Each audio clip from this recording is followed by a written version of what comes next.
This is how to fix your Apple TV remote control. If yours isn't working, it's highly unlikely that it's broken. I've installed thousands of these, and short of smashing it on the floor or the dog eating it, it's probably okay. Let's get yours working. If your Apple TV remote is working fine, except for the volume buttons, I've made a separate video explaining how to fix this problem. There is a link in the notes, or you can find this video on my channel. If your remote isn't working at all, that's what we're going to fix now. We should be able to fix this in 2 easy steps. Firstly, have you charged the remote? I know that sounds silly, but it's easy to forget because they need charging so infrequently. Mine gets heavy use. I only charge this twice a year, so it's not like your phone which you're charging every day. From dead flat to fully charged can take up to 3 hours, but once fully charged, you're not going to have to do it again for ages. If you have the current silver Apple TV remote, this uses a USB-C type connection to charge.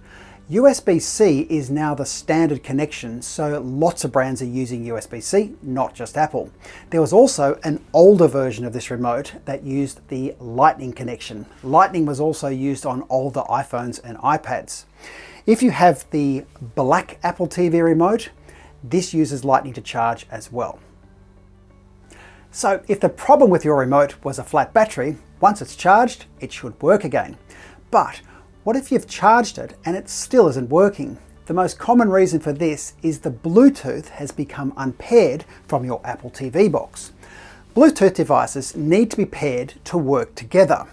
Occasionally they unpair themselves, but the most common reason is when the battery in the remote goes completely flat, it loses its pairing. So even after recharging, it will not work together. Luckily, pairing the remote back to the Apple TV box is easy. To do this, press the back button and the volume plus button down together. Hold them down while holding close to the Apple TV box. After around 5 seconds, you should see Remote Connected appear at the top right corner of your TV screen.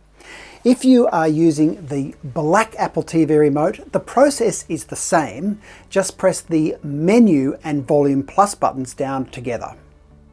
So charging a remote and, if necessary, pairing the Bluetooth back to your Apple TV box should have you up and running again. And if your volume buttons aren't working, I've made a separate video to fix this problem. Follow or subscribe to Tech with Tony to receive new tips and to explore the back catalogue. I'll see you there.